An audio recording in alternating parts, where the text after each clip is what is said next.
Hi friends, ഇന്ന് അമിത എഴുതിയിരിക്കുന്നൊരു മേലാണ് ഞാൻ വായിക്കുന്നത്. മാഡം, എൻ്റെ പേര് അമിത. എനിക്കിപ്പോൾ 27 വയസ്സുണ്ട്. 3 വർഷത്തിന് മുമ്പാണ് വീട്ടുകാർ ആലോചിച്ചുറപ്പിച്ച് എൻ്റെ വിവാഹം നടത്തിയത്.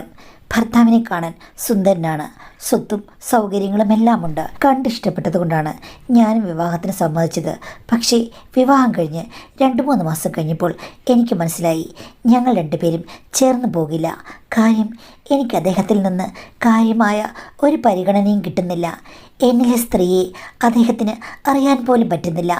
കഴിവുകൾ ഉണ്ടായിരിക്കാം, പക്ഷേ ആ കഴിവുകൾ എൻ്റെ അടുത്ത് ഫലിക്കുന്നില്ല. കഴിവുകൾ ഫലിക്കുന്നില്ല എന്ന് പറയാൻ കാരണം, എനിക്ക് നേരത്തെ ഒരു കാമുകനുണ്ടായിരുന്നു. ഞങ്ങൾ തമ്മിൽ ബ്രേക്കപ്പ് ആയതാണ്. എനിക്ക് ആണിൻ്റെ എല്ലാ രസങ്ങളും എല്ലാ വിദ്യകളും നന്നായിട്ട് അറിയുകയും എല്ലാം പരിചയിച്ച് ശീലിക്കുകയും ചെയ്ത ഒരു സ്ത്രീയാണ് ഞാൻ വിവാഹത്തിന് മുമ്പേ. അപ്പോൾ ഭർത്താവിൽ നിന്ന് ഞാൻ പ്രതീക്ഷിക്കില്ലേ? പ്രതീക്ഷയുടെ 0.1% പോലും അവിടെ നടന്നില്ല. ഞാൻ ഓർത്തു, എൻ്റെ കാമുകൻ എനിക്കെല്ലാമായിരുന്നു. എന്നെ അയാൾ ചതിച്ചിട്ട് പോയി വേറൊരു പെണ്ണിൻ്റെ പുറകെ. ഞാനാണെങ്കിൽ ഇവിടെ നിൽക്കുകയായിരുന്നു വെറുതെ. അപ്പോഴുണ്ട് എനിക്ക് ഒരു ഭർത്താവ് വന്നു. കണ്ടാൽ സുന്ദരൻ, എൻ്റെ കാമുകനേക്കാളൊക്കെ മുഖസൗന്ദര്യമുണ്ട്. കിട്ടിയത് വലിയൊരു നിധിയാണെന്ന് വിചാരിച്ചു ചെന്ന് കഴിഞ്ഞപ്പോഴേക്കും ഒരു ഗുണവും മണവുമില്ലാത്ത ഒരു ജീവിതമാണ് എനിക്ക് കിട്ടിയത്. മറുവശത്ത് എൻ്റെ കാമുകൻ പോയി എൻജോയ് ചെയ്യുന്നുണ്ടാകും. അങ്ങേർക്ക് കിട്ടിയ പെണ്ണും സുന്ദരിയാകാം, അവളും ഭാഗ്യവതിയാണ്. എനിക്കറിയാമല്ലോ, അനുഭവമുണ്ടല്ലോ. എൻ്റെ ജീവിതം മാത്രം എന്താ ഇങ്ങനെ ആയത് എന്നോർത്ത് ഞാൻ ഒത്തിരി ദുഃഖിച്ചു. അത് കഴിഞ്ഞപ്പോൾ ഞാൻ ഭർത്താവിനോട് പ്രതികരിക്കാൻ തുടങ്ങി. ഇത് പോരാ, നിങ്ങളുടെ കാര്യങ്ങളൊന്നും ശരിയാകുന്നില്ല, എനിക്ക് ഇതൊന്നുമല്ല വേണ്ടത് എന്ന് ഞാൻ പല കാര്യങ്ങളും അദ്ദേഹത്തോട് തുറന്നു പറഞ്ഞു. അപ്പോൾ പുള്ളി എന്നെ പരിഹസിക്കുകയാണ് ചെയ്തത്. എടി, നിനക്ക് നേരത്തെ എക്സ്പീരിയൻസ് ഉണ്ടെന്ന് ആദ്യ ദിവസം തന്നെ എനിക്ക് മനസ്സിലായി. എത്ര കാമുകന്മാരുണ്ടായിരുന്നു എന്നൊക്കെ എന്നോട് ചോദിച്ചു. മാഡം, പെണ്ണല്ലേ, സത്യം പറയാൻ പറ്റുമോ? കാമുകന്മാരൊന്നുമില്ല. എങ്കിലും എനിക്ക് ഭർത്താവിൽ നിന്ന് കിട്ടേണ്ടത് ഒന്നും ശരിക്ക് കിട്ടുന്നില്ല. അതെനിക്കറിയാം. എനിക്കിത് മനസ്സിലറിയാവുന്ന കാര്യമല്ലേ. നിങ്ങൾക്ക് കഴിവില്ലാത്തത് നിങ്ങളുടെ കുറ്റമാണ്, പോയി ശരിയാക്കൂ എന്നൊക്കെ പറഞ്ഞായിരുന്നു വഴക്ക്. ആദ്യമൊക്കെ ചെറിയ വഴക്കുകളായിരുന്നു, പിന്നീടത് വലിയ വഴക്കുകളാകാൻ തുടങ്ങി. എൻ്റെ അമ്മായിയമ്മയില്ലേ മാഡം, ഒരു പാവമാണ് പുള്ളിക്കാരി. ഉണക്കനെല്ലിന് വാ പൊളിക്കില്ല, ഒന്നും മിണ്ടില്ല. മകനോടോ ഭർത്താവിനോടോ ഒന്നും എതിര് പറയില്ല. ഞങ്ങൾ രണ്ടുപേരും കൂടെ വഴക്കുണ്ടാക്കുന്നത് കണ്ടു കഴിഞ്ഞപ്പോഴേക്കും അമ്മായിയമ്മ എന്തെങ്കിലും ചോദിക്കുമെന്ന് വിചാരിച്ചു, പക്ഷെ ചോദിച്ചില്ല. ഒരു ദിവസം അമ്മായിപ്പൻ കേട്ട് കഴിഞ്ഞപ്പോൾ എന്നോട് ചോദിച്ചു, എന്താ മോളേന്ന്. അമ്മായിപ്പനോട് കാര്യങ്ങൾ പറയാൻ പറ്റുമോ? ഇല്ല, ചേട്ടൻ എന്നെ ഇറിറ്റേറ്റ് ചെയ്തപ്പോൾ ഞാൻ തിരിച്ച് മറുപടി പറഞ്ഞതാണെന്ന് പറഞ്ഞു. ചുരുക്കം പറഞ്ഞാൽ ഞാനും ഭർത്താവും തമ്മിലുള്ള സംഘർഷങ്ങൾ വർദ്ധിച്ചു. ഒരു അഗ്നിപർവ്വതം പുകയായിരുന്നു ഞങ്ങൾക്കിടയിൽ. ഇതിനിടയ്ക്ക് ഇൻസ്റ്റാഗ്രാമിലും ഫേസ്ബുക്കിലുമൊക്കെ ഭർത്താവിന് ധാരാളം മെസ്സേജ് വരും സുന്ദരികളായ പെൺകുട്ടികളിൽ നിന്ന്. അതൊക്കെ അദ്ദേഹം രസിച്ചിരുന്നു. അത് പറഞ്ഞ് ഞാൻ തർക്കിച്ചു. അവസാനം പറഞ്ഞു, ഇവളുമാരൊക്കെ എന്തൊരു വിഡ്ഢികളാണ്, സൗന്ദര്യമുള്ള മുഖം കണ്ടുകൊണ്ട് എന്തൊക്കെയോ വിചാരിക്കുകയാണ്, എന്നിട്ട് ഗുണഗുണാന്ന് മെസ്സേജ് അയക്കുകയാണ്. അവളുമാരുടെ അടുത്ത് യഥാർത്ഥത്തിൽ നിങ്ങൾ പോയി കഴിഞ്ഞാൽ അവളുമാർ നിങ്ങളെ ചൂല് കൊണ്ടടിച്ച് ഓടിക്കുമെന്ന് പറഞ്ഞു. അന്നത് ഒരു വലിയ വഴക്കിൽ കലാശിച്ചു. അമ്മായിപ്പൻ ഇടയിൽ കയറിയെങ്കിലും രാത്രി തന്നെ ഞാൻ അവിടെ നിന്ന് പുറപ്പെട്ടു പോന്നു. മാഡം, എൻ്റെ വീട്ടിൽ വന്നു. വീട്ടുകാരെ ചോദിച്ചപ്പോൾ അമ്മയോട് ഞാൻ കാര്യങ്ങളൊക്കെ പറഞ്ഞു. അമ്മ എൻ്റെ അച്ഛനോടും സഹോദരനോടും പറഞ്ഞു. പക്ഷേ അവരൊക്കെ പറഞ്ഞത് ഇതിൻ്റെ പേരിൽ ഭർത്താവിനെ ഉപേക്ഷിക്കാൻ പറ്റില്ല, അതൊക്കെ അഡ്ജസ്റ്റ് ചെയ്ത് ജീവിക്കേണ്ടവളാണ് ഒരു സ്ത്രീ ഇങ്ങനെയൊന്നും പറയാനേ പാടില്ല. സ്ത്രീയുടെ ആവശ്യങ്ങൾക്ക് വലിയ കാര്യമൊന്നുമില്ല, എല്ലാം കുടുംബത്തിന് വേണ്ടിയാണ് എന്നൊക്കെ പറഞ്ഞു. മാഡം, ചുരുക്കം പറഞ്ഞാൽ വീട്ടിൽ പ്രശ്നങ്ങളായി. ഞാൻ ഭർത്താവിനെ വിളിക്കാതായി. അമ്മായിപ്പൻ എന്നോട് പറയും, മോളെ നീ തിരിച്ചു വാ, എല്ലാം ശരിയാകുമെന്ന്. ഞാൻ പറയാച്ചാ, എവിടെ നിന്ന് ശരിയാകാനാണെന്ന്. ചുരുക്കം പറഞ്ഞു കഴിഞ്ഞാൽ ഞാൻ ഭർത്താവിൻ്റെ വീട്ടിലേക്ക് പോയില്ല. എൻ്റെ വീട്ടിൽ നിൽക്കാൻ പറ്റിയില്ല. എനിക്കന്ന് ജോലിയുമില്ലായിരുന്നു. ഇതറിഞ്ഞപ്പോൾ എൻ്റെ ഒരു സുഹൃത്തുണ്ട്, അവൾ പറഞ്ഞു, എടി ഞാൻ തനിയാണ് എൻ്റെ വീട്ടിൽ, നീ എൻ്റെ കൂടെ വന്ന് നിൽക്ക്. ഭർത്താവ് ഗൾഫിലുമാണ്, അയാൾ ഇപ്പോഴെങ്ങും വരില്ല, വന്നാലും ഒരു പ്രശ്നവുമില്ല. നിനക്കപ്പോൾ മുകളിലത്തെ നിലയിൽ താമസിക്കാം, അവിടേക്ക് സെപ്പറേറ്റ് എൻട്രൻസ് ഉണ്ടെന്ന് പറഞ്ഞു. ഞാൻ പറഞ്ഞു, എങ്കിൽ ഞാൻ മുകളിൽ താമസിക്കാം, നിനക്ക് വാടക തരാമെന്ന്. അപ്പോൾ പറഞ്ഞു, അതൊന്നും വേണ്ട, നീ മുകളിൽ സാധനങ്ങളെല്ലാം കൊണ്ടുവയ്ക്ക്, രാത്രി നമുക്ക് താഴെ കിടന്ന് ഉറങ്ങാം, എനിക്കൊരു കൂട്ടാകുമല്ലോ എന്ന് പറഞ്ഞു. ശരിക്കും അത് അവളുടെ ഭർത്താവിൻ്റെ വീടാണ്. ഭർത്താവിന് അമ്മയും അച്ഛനും ഒന്നുമില്ല, മരിച്ചു പോയതാണ്. പിന്നെ വേറെ അധികം ബന്ധുക്കളൊന്നുമില്ല. അവൾ തനിയാണ് അവിടെ. ഞാൻ ചെന്ന് കഴിഞ്ഞപ്പോൾ അവൾക്ക് സന്തോഷമായി. മുകളിൽ എൻ്റെ സാധനങ്ങളെല്ലാം കൊണ്ടുവച്ചു. രാത്രിയാകുമ്പോൾ ഞാൻ അവളുടെ കൂടെയാണ് കിടപ്പ്. അവൾക്കും ഒരാശ്വാസമായിരുന്നു. അവളുടെ ഭർത്താവിന് അവൾ ജോലിക്ക് പോകുന്നതൊന്നും ഇഷ്ടമല്ല. പിന്നെ ഇഷ്ടം പോലെ പണവുമുണ്ട്. വേറെ ഒരു പ്രശ്നങ്ങളുമില്ല. ആദ്യ കാലഘട്ടത്തിൽ എനിക്ക് ചിലവിന് തന്നത് പോലും അവളാണ്. പിന്നീട് ഞാൻ ഒരു ജോലി കണ്ടെത്തി പോകാൻ തുടങ്ങി. ഒരു ബ്യൂട്ടി പാർലറിലാണ്. അങ്ങനെ കാര്യങ്ങളൊക്കെ ഏകദേശം റെഡിയായി വന്നു. ആ സമയത്തും എൻ്റെ വീട്ടിൽ നിന്നും എൻ്റെ അമ്മായിപ്പിനെ ഒക്കെ വിളിച്ച് പറയുന്നുണ്ട്, എടി നീ തിരിച്ചു വാ അവൻ്റെ കൂടെ ജീവിക്കാനൊക്കെ. പക്ഷേ എൻ്റെ ഭർത്താവിനെ വിളിച്ചിട്ടില്ല. അങ്ങനെയാണെങ്കിൽ അധികം പ്രശ്നങ്ങളൊന്നും ഉണ്ടാക്കാത്ത ടൈപ്പാണെന്ന് എനിക്കറിയാം. എങ്കിലും ഈ കാര്യത്തിൽ ഇമ്പ്രൂവ്മെൻറ്റ് വേണ്ടേ മാഡം?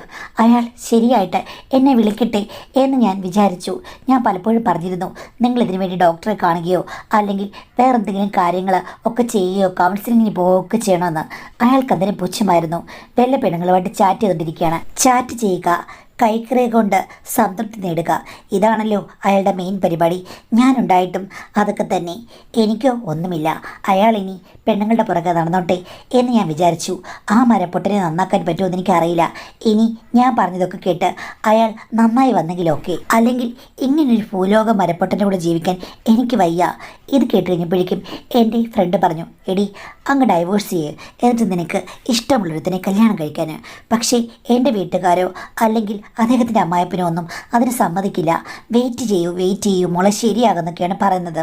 അങ്ങനെ ഞാൻ കുറേ കാലം അവിടെ കഴിഞ്ഞു. ഏകദേശം ഒരു 8-9 മാസത്തിന് മുമ്പാണ് ഒരു ദിവസം അമ്മായപ്പൻ എന്നെ വിളിച്ചു, എടി നീ വന്നേ പറ്റുകയുള്ളൂ, ഇനി ഇങ്ങനെ നിന്നാൽ പറ്റില്ല. കാരണം എന്തെങ്കിലും ഒരു തീരുമാനം ഇതിനുണ്ടാക്കണമെന്ന്. ഞാൻ ചോദിച്ചു, അച്ഛൻ എന്താ ചെയ്യാൻ പോകുന്നത്? നീ എൻ്റെ കൂടെ വാ, നമുക്ക് ഒരിടം വരെ പോകണം. അവിടെ ഒരു സ്വാമിയുണ്ട്, സ്വാമിയെ കണ്ടു കഴിഞ്ഞാൽ എല്ലാം ശരിയാകും. ഞാൻ പറഞ്ഞു, അച്ഛൻ സ്വാമിയെ കാണാൻ പോകുന്നുണ്ടെങ്കിൽ അങ്ങനെ വിളിച്ചോണ്ട് പോകും, എന്നിട്ട് അങ്ങയുടെ കാര്യങ്ങളൊക്കെ ഒന്ന് ശരിയാക്കി കൊടുക്കുമെന്ന് പറഞ്ഞു. അപ്പോൾ അച്ഛൻ പറഞ്ഞു, എടി അവനെ കൊണ്ട് ഞാൻ പോയി, അവൻ ശരിയാകുമെന്നാണ് പുള്ളി പറഞ്ഞത്. ഇനി നീ കൂടെ വരണം, അവന് നീ കൂടെ ഒന്നിച്ച് വരണം എന്നാണ് പറഞ്ഞത്. നീ വരില്ലല്ലോ, അതുകൊണ്ട് നീ മാത്രം എൻ്റെ കൂടെ ഒന്ന് വരണം. അവനെ ഞാൻ കൊണ്ടുപോയതാണ് 2 വട്ടം. ഇമ്പ്രൂവ്മെൻ്റ് ഉണ്ട്, അവൻ്റെ മനസ്സ് മാറിയിട്ടുണ്ട്, ചാറ്റൊക്കെ നിർത്തി നന്നാവെന്ന് പറഞ്ഞിട്ടുണ്ട്. എല്ലാ കാര്യങ്ങളിലും അവന് മെച്ചപ്പെടണം. ഇനി കുറച്ച് മരുന്നും മറ്റുമൊക്കെ ഉണ്ട്. അദ്ദേഹം വൈദ്യൻ കൂടിയാണ്. മരുന്നും മന്ത്രവും വേണമെന്നാണല്ലോ. പൂജയും മരുന്നും എല്ലാം കൊടുത്ത് അവനെ ശരിയാക്കിയെടുക്കാം. അവൻ്റെ മനസ്സ് വേറെങ്ങോ കെട്ടുപിട്ട് കിടക്കുകയാണെന്നാണ് പുള്ളി പറഞ്ഞത്. ഞാൻ പറഞ്ഞു, ഇതിലൊന്നും ഞാൻ വിശ്വസിക്കുന്നില്ല. വിശ്വസിക്കുന്നുണ്ടെങ്കിലും ഇല്ലെങ്കിലും ഞാൻ വിശ്വസിക്കുന്നുണ്ട്. എൻ്റെ പൊന്നുമോളൊന്ന് വരണം. എന്തായാലും ഇപ്പോൾ ഇത്രയൊക്കെ ആയില്ലേ, നീ എൻ്റെ കൂടെ വരാൻ പറഞ്ഞു. അപ്പോൾ എൻ്റെ കൂട്ടുകാർ പറഞ്ഞു, അദ്ദേഹം വിളിക്കുന്നല്ലേ, നീ പോകൂ. ഇവിടെയാണെങ്കിൽ എൻ്റെ ഭർത്താവ് വരുന്നത് ഓർക്കുമ്പോൾ എനിക്കങ്ങ് പേടിയാ. അതെന്താടി, വന്നു കഴിഞ്ഞ 24 മണിക്കൂറും ആ ചിന്തയേ ഉള്ളൂ. എനിക്കാണെങ്കിൽ അങ്ങനെ കൊണ്ട് സ്വൈര്യതയില്ല. അവിടെ കിടക്കുന്നത് നല്ലതും. സ്നേഹം അങ്ങ് അമിതമായാലും പ്രശ്നമാണ്. ഒരു കണക്കിൽ നോക്കുമ്പോൾ നിൻ്റെ ഭർത്താവിന് ഇതൊന്നും അധികം ആക്റ്റീവായിട്ടില്ലാത്തത് നല്ലതാണെന്ന് വിചാരിക്കൂ. അപ്പം ഞാൻ പറഞ്ഞു, അങ്ങനെയല്ല, നിന്നെപ്പോലെയല്ല ഞാൻ, എനിക്ക് നല്ല ആഗ്രഹമുണ്ട്, ആവശ്യമുണ്ടെന്ന്. അവളത് കേട്ട് ചിരിച്ചു.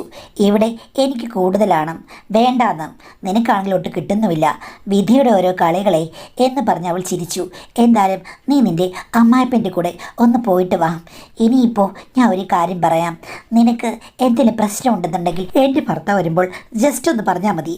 അതെന്താണ് നീ ഇങ്ങനെ പറഞ്ഞത്? നീ സമ്മതമാണെന്ന് പറഞ്ഞാൽ പിന്നെ പുള്ളി മുകൾ നിലയിൽ നിന്ന് താഴേക്ക് വരില്ല. ഞാൻ ഉണ്ടെന്ന് പോലും നോക്കില്ല. പുള്ളിക്ക് ഈ ചിന്ത മാത്രമേ ഉള്ളൂ. വൃത്തികേട് പറഞ്ഞോ, നീ എന്താണ് ഇങ്ങനെ പറഞ്ഞതെന്ന്. അപ്പോൾ അവൾ പറഞ്ഞു, എൻ്റെ പൊന്നുമോളെ, നിനക്കറിയാഞ്ഞിട്ടാണ്. പുള്ളി വരുമ്പോൾ എനിക്കൊരു സന്തോഷമുണ്ട്. അത് ഒറ്റ ദിവസമേ ഉള്ളൂ. ബാക്കിയുള്ള ദിവസങ്ങളിൽ ആരെങ്കിലും വന്ന് പുള്ളിക്കാരനെ ഏറ്റെടുത്തെങ്കിൽ എന്ന് ഞാൻ വിചാരിച്ചിട്ടുണ്ട്. നീ ഓർക്കും, ഒരു ഭാര്യ എന്താ ഇങ്ങനെ പറഞ്ഞതെന്ന്. എനിക്ക് സത്യം പറഞ്ഞു കഴിഞ്ഞാൽ അതിലൊരു വിഷമവുമില്ല. അദ്ദേഹം വരുമ്പോൾ നീ അങ്ങ് ഏറ്റെടുത്തോ, നിനക്ക് നല്ലൊരാളെ കിട്ടുകയും ചെയ്യും. എന്തായാലും നിൻ്റെ ഭർത്താവിൻ്റെ അത്രയും സൗന്ദര്യമൊക്കെ തന്നെ എൻ്റെ ഭർത്താവിനുമുണ്ട്. എടി നീ ഉള്ളത് പറയുകയാണോ അതോ തമാശ പറയുകയാണോ?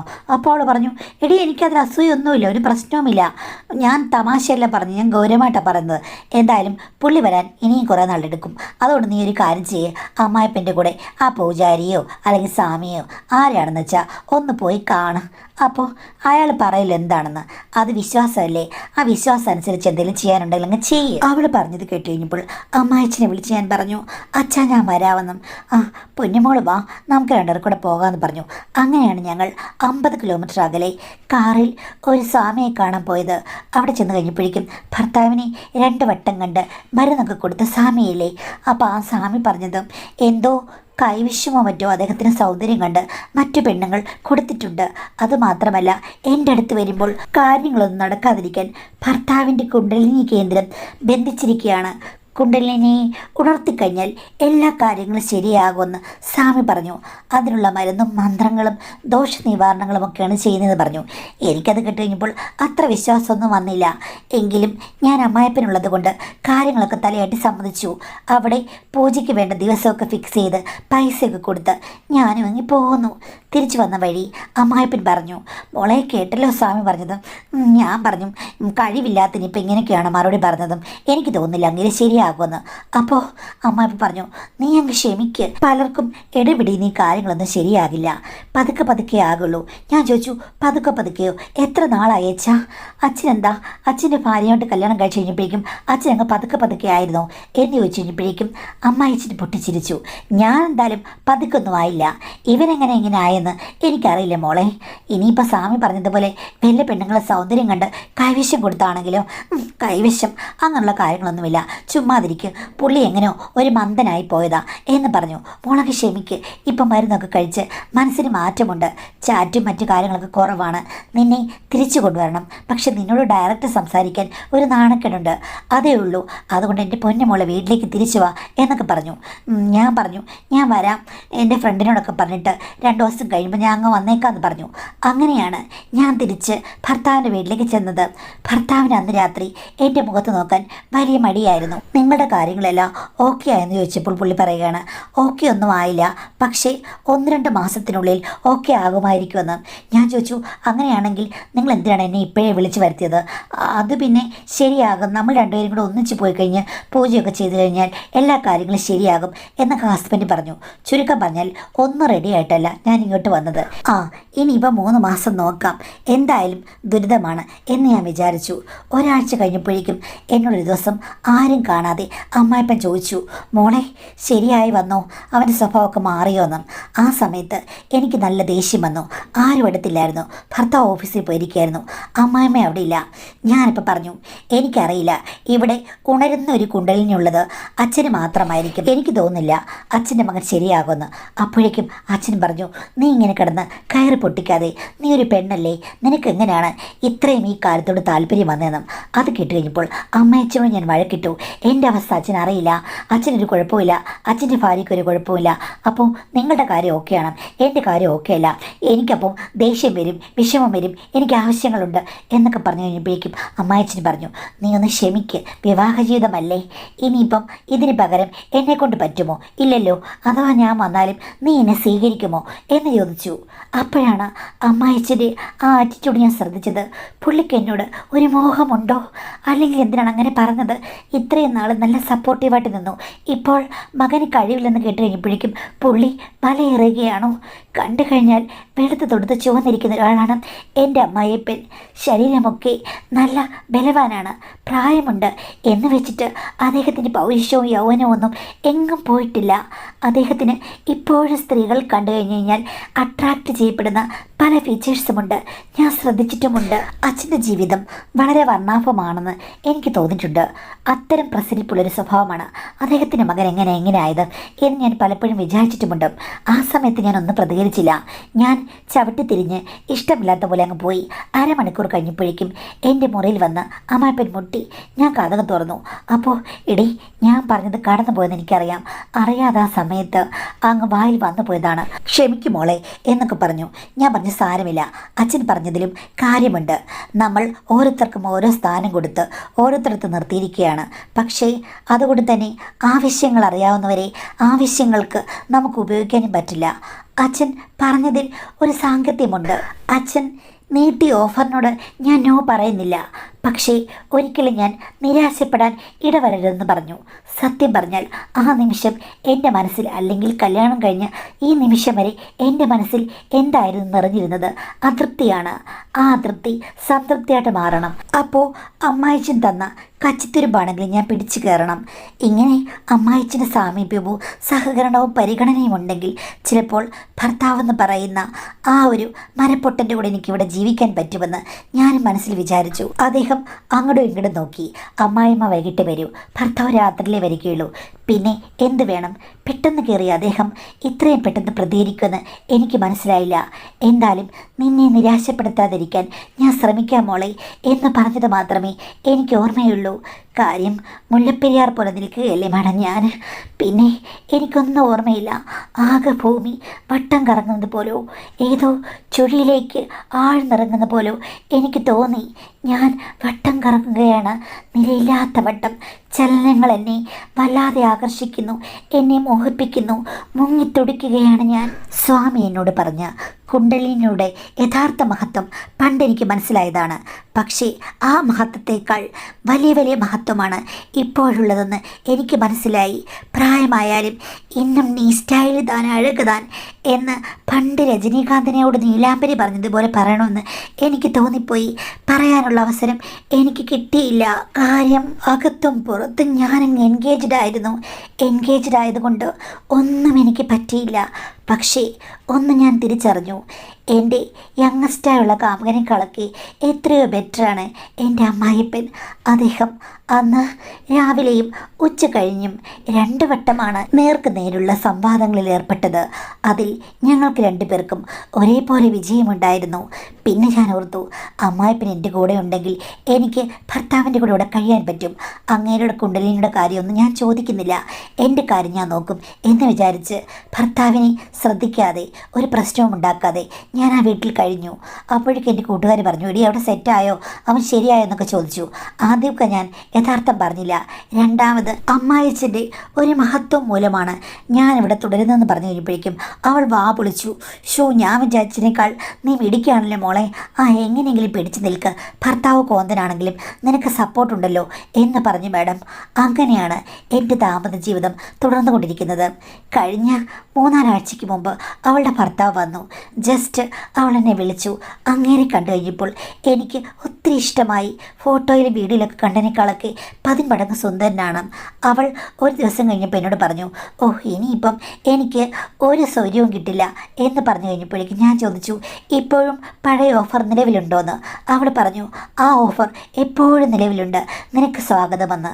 അങ്ങനെയാണ് അവൾ എന്നെ വീട്ടിലേക്ക് ക്ഷണിച്ചത്. അമ്മായിപ്പനോട് ഞാൻ യഥാർത്ഥ കാര്യം പറഞ്ഞിട്ടാണ് പോയത്. കാര്യം ഞാൻ 2 ദിവസം കഴിഞ്ഞേ വരികയുള്ളൂ. കാരണം പുള്ളി എനിക്ക് ഏറ്റവും പ്രിയപ്പെട്ടവനാണ്. പുള്ളിക്കും അറിയണ്ടേ എൻ്റെ ദാഹമോഹങ്ങൾ. അത് കേട്ട് കഴിഞ്ഞപ്പോൾ അമ്മായിപ്പ പറഞ്ഞു, ഞാൻ കൊണ്ടുപോയി വിടാം, അദ്ദേഹത്തെ ഒന്ന് പരിചയപ്പെടുകയും ചെയ്യാം. എനിക്ക് പ്രശ്നമൊന്നുമില്ല മോളെ, നിൻ്റെ ആഗ്രഹങ്ങൾക്കനുസരിച്ച് നീ ജീവിക്കൂ. പിന്നെ എൻ്റെ മകൻ, അവൻ ഇത്തിരി മന്ദപ്പനാണെങ്കിൽ അവൻ്റെ ജീവിതവും നാട്ടുകാരുടെ മുന്നിൽ നന്നായി പോകണ്ടേ. അതുകൊണ്ട് മോള് ഇവിടെ നല്ല ഭാര്യയായി നിൽക്കൂ. ബാക്കിയുള്ള കാര്യങ്ങളൊക്കെ നമുക്ക് ആരും അറിയാതെ ഇതേപോലെ ഇഷ്ടങ്ങൾ സാധിച്ച് മുന്നോട്ട് പോകാമെന്ന് പറഞ്ഞു. അങ്ങനെ അമ്മായിപ്പനാണ് കൊണ്ടുവിട്ടത്. എൻ്റെ സുഹൃത്തിൻ്റെ ഭർത്താവിനെ അമ്മായിപ്പൻ പരിചയപ്പെടുകയും ചെയ്തു. അവർ തമ്മിൽ നല്ല കംഫർട്ടായിട്ടുള്ളൊരു ഫ്രണ്ട്ഷിപ്പുമായി. അങ്ങനെ അമ്മായിപ്പൻ്റെ സഹായത്താൽ ഇപ്പോൾ അദ്ദേഹം 3 മാസത്തെ ലീവിനാണ് വന്നിരിക്കുന്നത്. പല സമയത്ത് കാണാറുണ്ട്. അദ്ദേഹവും അമ്മായിപ്പനും ഇപ്പോൾ നല്ലൊരു കുടി ഫ്രണ്ട്ഷിപ്പുമുണ്ട്. അതുകൊണ്ട് 2 പേർക്കും ഞാൻ വീഞ്ഞ് ചഷകത്തിൽ പകർന്നു നൽകാറുണ്ട്. 2 പേരും കൂടി ഒന്നിച്ചിരുന്ന് മധുപാനം നടത്തുമ്പോൾ അരികിൽ ഞാനുണ്ടാകുന്നത് എന്ത് രസമാണ്. മാഡം ആലോചിച്ച് നോക്കൂ, 2 പുരുഷന്മാർക്കും ഞാൻ കാമിനിയും മധുവാണിയുമാണ്. ഭർത്താവുമായിട്ടിപ്പോൾ വഴക്കൊന്നുമില്ല. ഭർത്താവ് എൻ്റെ കാര്യങ്ങൾ അന്വേഷിക്കാറുമില്ല. പണം തരും. അദ്ദേഹത്തിൻ്റെ ഇഷ്ടത്തിന് പോകുന്നു. ചാറ്റിങ്ങും മറ്റ് കൈക്കറികളുമായി അദ്ദേഹം മുന്നോട്ട് പോകുന്നു. ഇതുവരെയും പൂജ ചെയ്തിട്ടും കുണ്ടലിനി ഏതെങ്കിലും രീതിയിൽ മെച്ചപ്പെട്ടിട്ടുണ്ടോ എന്ന് എനിക്കറിയില്ല. വെയിറ്റ് ചെയ്യുമെന്ന് പറയുകയാണ്. എന്താണ് അദ്ദേഹത്തിൻ്റെ കുഴപ്പമെന്ന് എനിക്കറിയില്ല. എങ്കിലും ആ കുഴപ്പങ്ങൾ ഒന്നും നോക്കാതെ ഈ പുതുവർഷത്തിലും ഞാൻ മനോഹരമായി ജീവിച്ചു പോവുകയാണ്. മാഡത്തിന് ചിലപ്പോൾ ഇത് കേൾക്കുമ്പോൾ ഇവൾ പ്രശ്നമൊന്നും പറഞ്ഞില്ലല്ലോ എന്ന് തോന്നാം. പ്രശ്നങ്ങൾ ഇല്ലാത്തൊരു പുതുവർഷ കഥയായി മാഡം ഇത് വായിക്കണമെന്നാണ് പറഞ്ഞിരിക്കുന്നത്. എന്തു തന്നെയായാലും ന്യായീകരിക്കാൻ പറ്റുന്ന ഒരു കഥാ സിറ്റുവേഷൻ അല്ലിത്. എങ്കിൽ കൂടിയും അവർ അവരുടെ സിറ്റുവേഷൻ അവരുടെ രീതിയിൽ മാനേജ് ചെയ്ത് പോവുകയാണ്. യഥാർത്ഥത്തിൽ അവർ വിവാഹ ജീവിതത്തിൽ ജീവിക്കുകയാണോ? അല്ല. ശരിക്കും പറഞ്ഞാൽ അവരുടെ ആവശ്യം എന്താണ്? അവരുടെ യൗവനത്തിൻ്റെ ആവശ്യങ്ങളാണ് ഇപ്പോൾ അവർക്ക് മുന്നിൽ. അത് എൻജോയ് ചെയ്ത് മാത്രം മുന്നോട്ട് പോകാനുള്ള കാര്യങ്ങളാണ് അവർ ശ്രദ്ധിക്കുന്നത്. അതുകൊണ്ട് തന്നെയാണ് പല കുതന്ത്രങ്ങളും ഇവിടെ നടക്കുന്നത്. ഒരു പക്ഷേ ഇതൊക്കെ കുറേ കാലം കഴിയുമ്പോഴേക്കും അവർക്ക് അത് ഒന്ന് അടങ്ങിക്കഴിയുമ്പോൾ ചിലപ്പോൾ ഇനി എങ്ങനെയാണ് ജീവിക്കേണ്ടത്, ഭർത്താവിൻ്റെ കാര്യം എങ്ങനെയാണ്, ഇങ്ങനെ പോയി കഴിഞ്ഞാൽ നടക്കുമോ, സമൂഹത്തിൽ ജീവിക്കേണ്ടതല്ലേ എന്നൊക്കെ വരും വരായകളെക്കുറിച്ച് അന്നേരം ചിന്തിക്കും. ഇപ്പോഴെന്ന് പറയുമ്പോൾ അടങ്ങാത്ത മോഹക്കടൽ പോലെയാണ് അവരുടെ മനസ്സ്. അപ്പോൾ അതുകൊണ്ട് പല കുതന്ത്രങ്ങളും കാട്ടിക്കൂട്ടുന്നു എന്നുള്ളതാണ് അതിലെ ദൃഷ്ടാന്തം. പിന്നെ നമ്മളവരെ കുറ്റം പറയുന്നില്ല, അവരുടെ ഇഷ്ടമാണ്, അവരത് മാനേജ് ചെയ്യുന്നത് നല്ല രീതിയിലാണെങ്കിൽ ഓക്കെ. എങ്കിലും നല്ലൊരു ജീവിതശൈലിയായിട്ട് നമുക്ക് ഇതിനെ അംഗീകരിക്കാൻ പറ്റില്ല. നമ്മൾ ഇത്തരം കഥകളോ സംശയങ്ങളോ സംഭവങ്ങളോ ഒക്കെ കേൾക്കുമ്പോൾ ഇതിലെ തെറ്റുകൾ മനസ്സിലാക്കി അത് നമ്മൾ ആവർത്തിക്കില്ല, അല്ലെങ്കിൽ ഒരിക്കലും അങ്ങനെ ചെയ്യില്ല എന്ന് തീരുമാനം എടുക്കാൻ വേണ്ടിയാണ് ഞാനിത് വായിക്കുന്നത്. അല്ലാതെ അതിൻ്റെ പുറകെ പോകാൻ വേണ്ടിയില്ല. ഇതൊരു ഗുണപാഠ കഥയായിട്ട് എടുത്താൽ മതി. അപ്പോൾ എന്നെ കേൾക്കുന്ന എൻ്റെ എല്ലാ പ്രിയപ്പെട്ട സുഹൃത്തുക്കൾക്കും ഹൃദയം നിറഞ്ഞ പുതുവത്സര ആശംസകൾ. ഈ 2025 മുഴുവനും നമുക്കെല്ലാവർക്കും, ഞാനും നിങ്ങളും എല്ലാവർക്കും നല്ല ആരോഗ്യവും സമ്പത്തും സന്തോഷവും മനസ്സമാധാനവും ഉടനീളം ഉണ്ടാകട്ടെ എന്ന് ഞാൻ പ്രാർത്ഥിക്കുന്നു, ആശംസിക്കുന്നു.